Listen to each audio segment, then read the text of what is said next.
Hey everybody, in this video we're going to be practicing related rates. Now specifically we're only looking at related rate problems that use Pythagorean theorem. If you have a different kind of related rate problem, please look in the playlist to look for other videos for other types of related rate problems. If you want to follow along, the link to this worksheet is in the comments below. So let's get started. So what we have here is this picture. And we have a boat in the water, and it's attached to the dock, and it's being pulled in. And it tells us that it's being tugged in at the rate of 1 foot per second. So that means that this is getting pulled back. The question is, how fast is the boat approaching the dock when 15 feet of rope are out? Now we know that it's also approaching the dock, and so it's being pulled sideways. Now the thing to note in all these Pythagorean theorem problems is that sometimes there is a value that doesn't change, and that's this. No matter what, the boat is not going to rise out of the water. So that means that this 6 is a constant. So when we write our equation, we'll call this x, and we'll call this y. And we have x squared plus 6 squared equals y squared. And anytime we know that something is a constant, we can just put it in as a constant and not have an extra variable. Some people set up related rates problems and they set this up as a variable and then plug in the constant later. There's no point. If you know it's a constant, plug it in as a constant. So now we take the derivative with respect to time. So x squared becomes 2x dx dt. 6 squared goes away, and we have 2y times dy dt. So what we're solving for is dx dt. So we need to plug in a value for x, a value for y, and a value for dy dt. All right. So let's see. X. And actually we don't know x. We know that y is 15, and we know that dy dt is -1.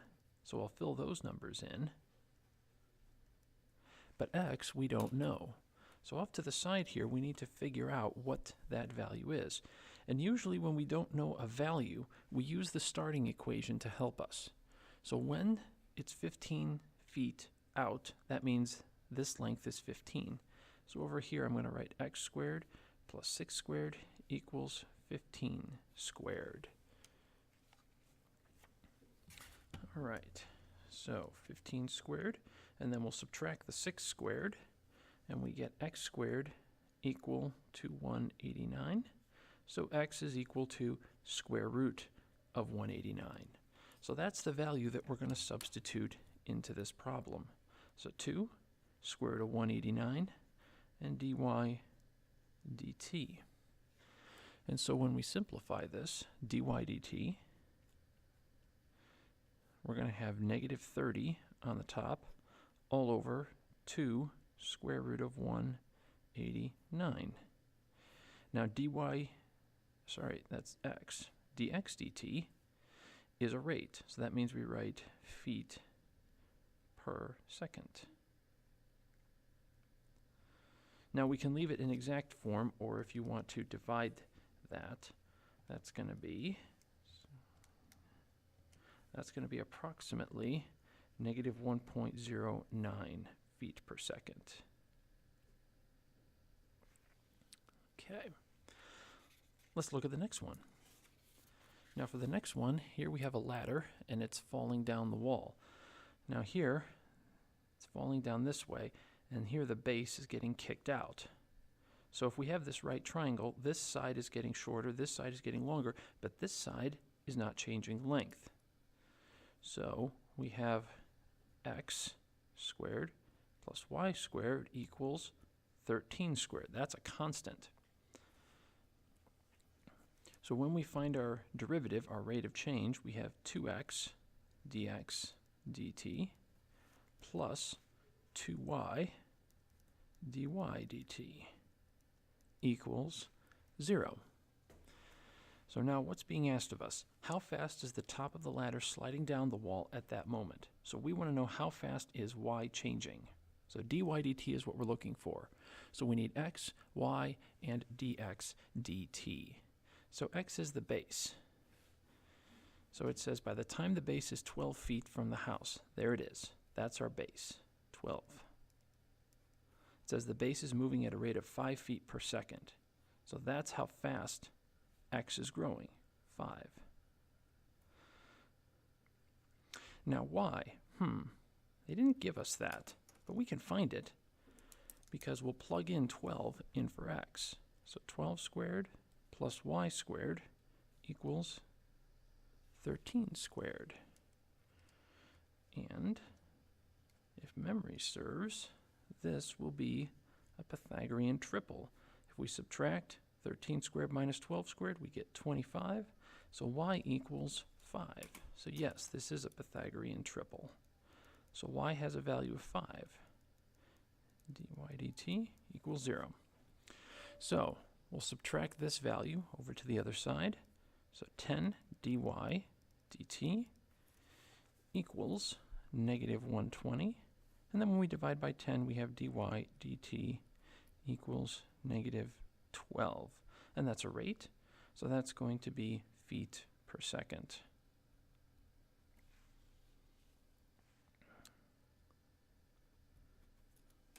Okay.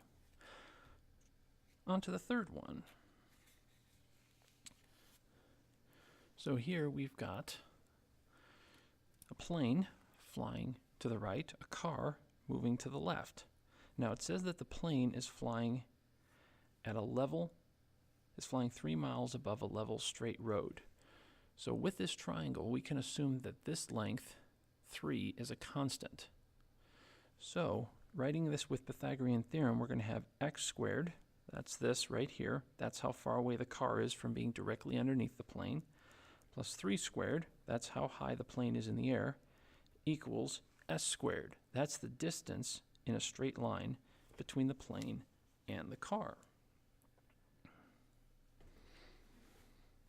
Okay, so when we take this derivative, we have 2x dx dt, and on the other side we have 2s ds dt. So the question is, find the car's speed along the highway. So what we're asked to find is dx dt. So we need x, we need s, and we need ds dt to plug in. All right.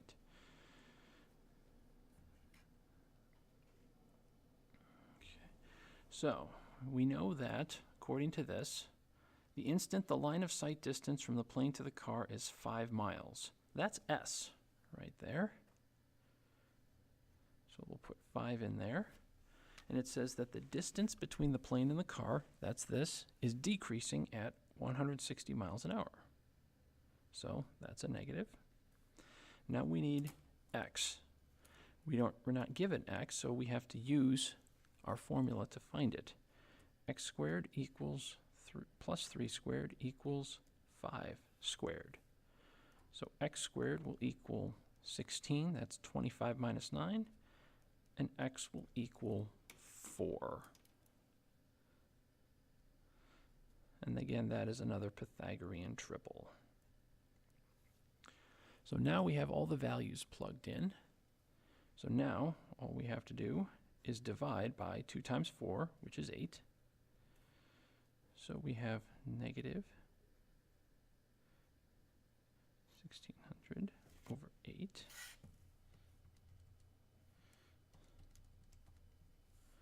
And that is negative 200 miles per hour. Now at face value, you would say, well, of course the car is speeding, but hold on. That's actually not the speed at which the car is moving. Because remember that it said that the plane is traveling at 120 miles an hour.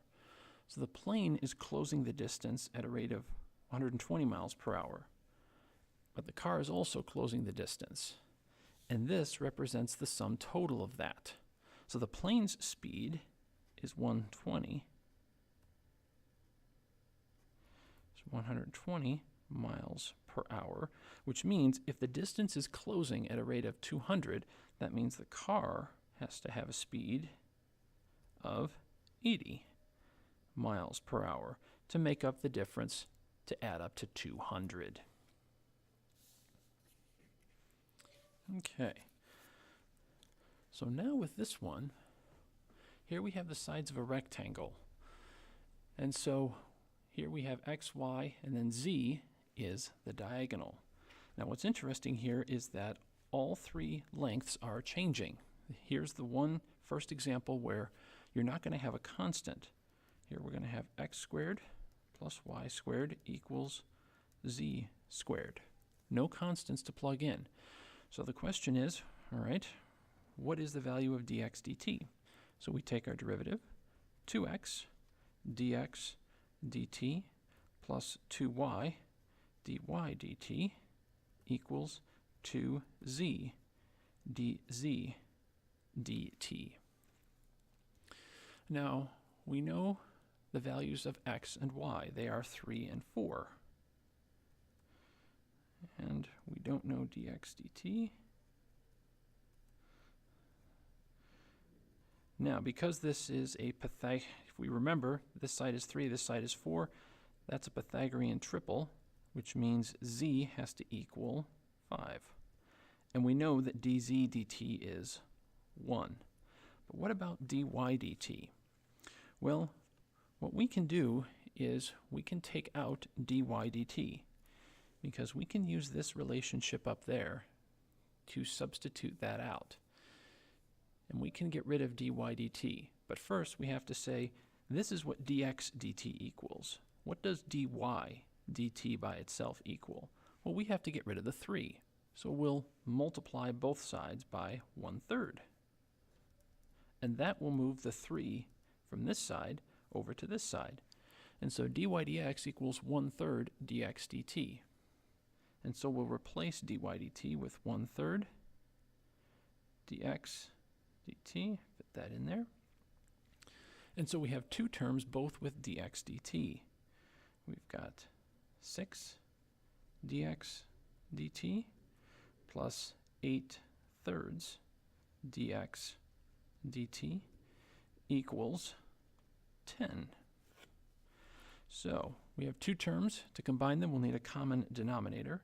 So 18/3 dx dt plus 8/3 dx dt equals 10. So when we combine these, we should have 26/3 dx dt equals 10. So then we'll multiply by 3 to get rid of the denominator. So we have 30. And then we'll divide by 26. So dx dt equals 30/26. Or we can simplify that to just 15/13. And there are no units, so therefore there are no units to this rate. All right, looking at the last one now. So here we have a picture, and it says a railroad track and a road cross at right angles. An observer stands on the road 70 meters south of the crossing. So here is our road. Here is our railroad. And so we have an observer 70 meters south. And so this length from here to here is 70 meters. And we have a train that's traveling at 60 meters per second eastbound. That means this is west. It's heading this way to the east at 60 meters per second. And it asks, at how many meters per second is the train moving away from the observer after 4 seconds after it passes through the intersection? Well, it passes through the intersection, and then 4 seconds later, here your train is over here. And that's going to be 240 meters. All right. Now this quantity isn't changing because the observer isn't moving, but this quantity is. The train is moving. And what we're measuring is the straight line distance. And that gives us our right triangle, which is what we're about in this section. Everything is Pythagorean theorem. So we'll call this x, and we'll call this y. So x squared plus 70 squared equals y squared. And so we want to know how fast is the train moving away from the observer? So we want to know what is dy dt. So we take the derivative. 2x dx dt equals 2y dy dt. Now we know the lengths for x, that's 240. And we know that dx dt is moving at 60 meters per second. That's its rate. Now y, we don't know, so we'll need to use Pythagorean theorem to find the length of y. 70 squared plus 240 squared equals y squared.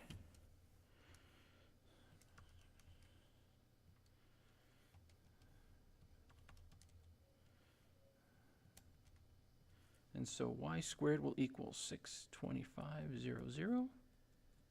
And so y will equal 250. Now one trick you can do is if you drop the zeros, you have 7 and 24. And if you know your Pythagorean triples, then 7, 24, 25 is a Pythagorean triple. So 70, 240, and then 250 is also a Pythagorean triple. So that leaves us with dy dt.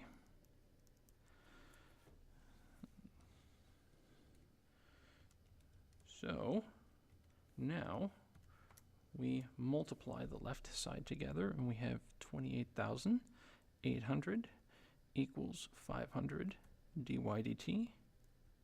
And then when we divide by 500, we get 57.6.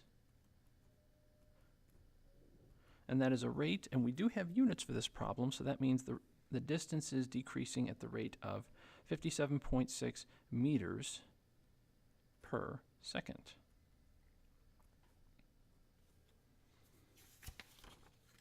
Please don't forget to check out all the other related rate videos that deal with other types of related rate problems. We have trigonometry, area, volume.